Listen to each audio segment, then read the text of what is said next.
کہ قرآن کو آدمی مجسم بھی دیکھنا چاہتا ہے نا، یا قرآن میں اتنے زیادہ گہرے علوم ہیں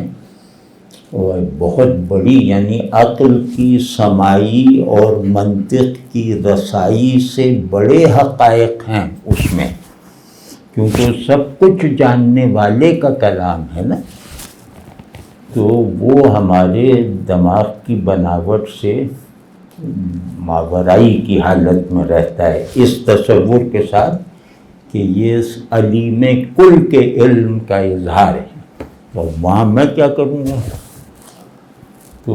وہاں میری تسلی کے لیے اینٹیفائڈ قرآن بھی چاہیے، وہ رسول اللہ صلی اللہ علیہ وسلم۔ قرآن ناطق کہا بھی جاتا ہے نا، بلکہ بی بی عائشہ کا قول ہے، یہ تو الہام ہے، کان خلقہ القرآن، کہ آپ صلی اللہ علیہ وسلم اس جملے کا ترجمہ نہیں،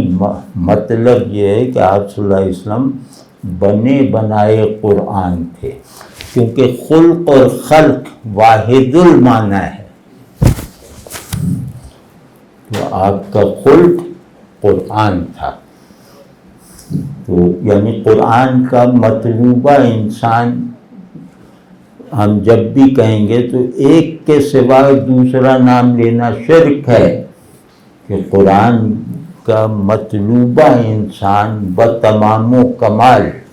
کون ہے؟ وہ رسول اللہ صلی اللہ علیہ وسلم اور یا انبیاء ہیں۔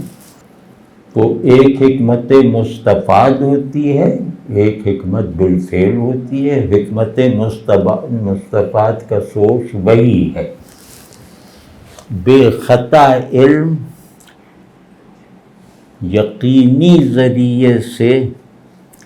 اور سمجھ لینے کی پوری ضمانت کے ساتھ بندے میں منتقل ہو جانا۔ تو اس وقت رسول اللہ صلی اللہ علیہ وسلم وحی کے تو وحی پر ہی تھے نا،